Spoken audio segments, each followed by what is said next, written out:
guys. National championship down in Houston. We have a new national champion, and dun, dun, dun. They are the Michigan Wolverines. 34-13 is the final score in favor of the champion Michigan Wolverines. And CA, this game very early on, Michigan showed what we knew that they were capable of, and Washington showed that they were not going to have very many answers for that, because you saw Blake Corum, you saw Donovan Edwards both break off huge runs. Both of them actually, the long for Blake Corum was a 59-yarder. The long for Donovan Edwards was a 46-yarder. You saw Michigan early on get chunk plays through the run, which is something that you knew they were capable of. And when they did that early, it was very evident. Oh yeah, this is something that they are going to have success with. Yeah, going into the game, they were talking about this on G-Bag. Willie Bully, Zach Wolchuk was saying, I like Washington, but Michigan's got a running game, and Washington cannot handle a running game. Washington is like in the hundreds, like 106 out of 128. It's just one of the worst run defenses in all of college football. And so Michigan played to their strength. It's like, this is running down the throat. You mentioned Corum, he had 134 yards rushing, 2 touchdowns. Edwards had 104 yards, 2 touchdowns. I mean, that's what they did. And even though it was kind of close at the start of the third quarter, they couldn't handle that. Yeah, one of the things that was very evident for me is, again, I viewed this as a styles makes fights type thing, right? Washington on offense, very pass heavy, really good wide receivers. They were going to throw the ball, and they have an opportunity of getting chunk plays that way. Michigan is going to run the football. And so if they can break those, they're cool. But if they end up in a situation where they're going to have to lean on throwing the ball, that's not what they do. They don't necessarily have that in their bag. So if Washington was able to do what they do, getting up and down the field, getting the score, they'd be able to put Michigan in a bad place. On the other side, Michigan's defense is very good, and they have a secondary that's better than Texas. What you saw last game in the Sugar Bowl for Washington. And what happened was, you also saw them get after the quarterback in a way that Texas simply did not. Ross, we were talking about this earlier. Texas has the defensive tackles in Sweat and Murphy, but they do not have the pass rush. Michigan did, and early on, you could see them somewhat shake and rattle Michael Penix's confidence. In fact, the interception that he got at the half, he double clutched. Yeah. We talk about that a lot with Dak Prescott at certain points. He double clutched, and you could see the ways in which he was having a hard time getting the ball out to his wide receivers. On top of those wide receivers, not necessarily getting as open as you want them to. Yeah, Penix Jr. had 255 yards passing, 1 touchdown, but those 2 picks. I mean, those are drive killers, and you got to be perfect against them. And the receivers he throws to, those world-class receivers, none of them had 100 yards. Adunis had 87. Rome Odunze? Odunze, yeah. He had wait a minute. Yeah, 87 yards. But beyond that, Jack Westover had 42. He's not even one of the guys you talk about. The Jalen Polk, Jalen McMillan, 37 and 33 yards respectively.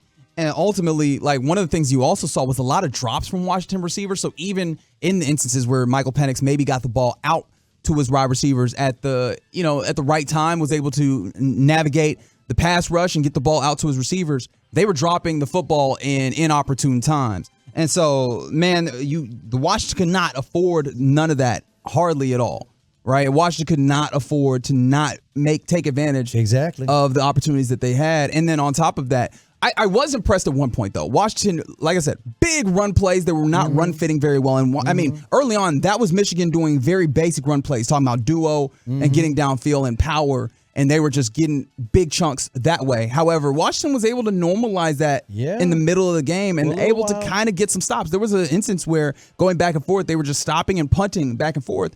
And then late in the game, you saw Michigan then open up and go, all right, well, we can get creative in the run game. Jerome Moore started calling some things that gave Washington some fits again, and that's when the game was able to be opened up towards the back end of this. And then Washington was just left to go. And, I mean, Michigan had done this all year. And defensively, this was not going to be a problem. But offensively, I thought this was the best offense that they faced, and they handled the challenge exquisitely. Michigan deserves all the credit in the world. As much as, people will do the cheating thing or whatever, they showed themselves to be a very, very good offensive team and defensive team. The defense was great. I mean, again, the offense was good. The defense was great. They won the Big Ten. They beat Ohio State, which had never lost a game all season long.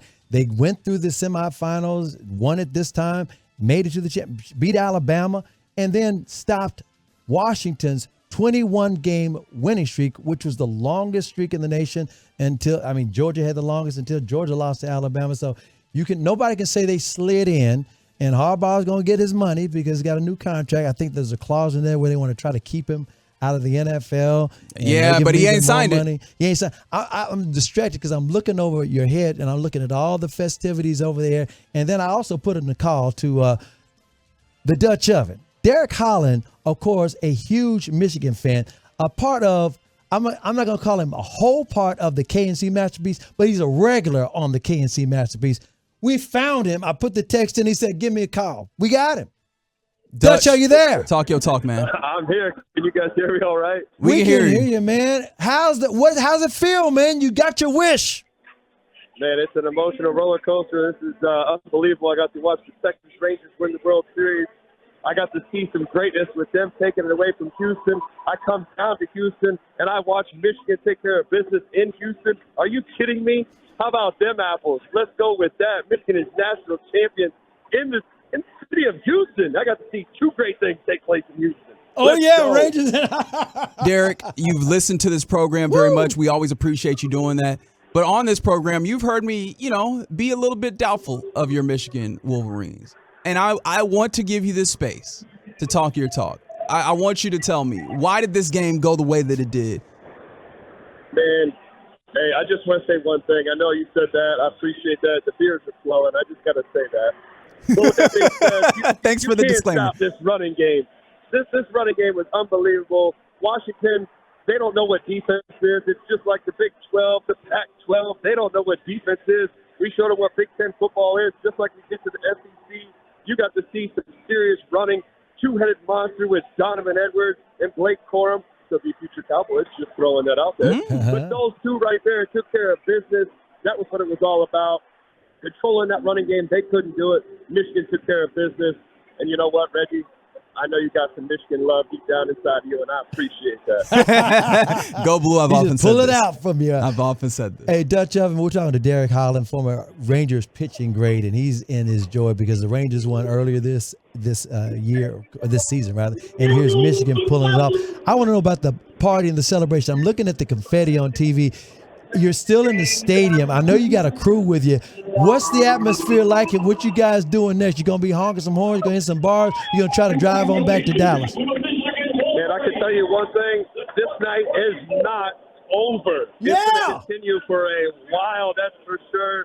I got to watch what I say because I know we're on the radio. That's right. But with that being said, we are going to have a blast. Michigan's going to go and celebrate with the family, friends, and everybody. But on top of that, man, this is unbelievable.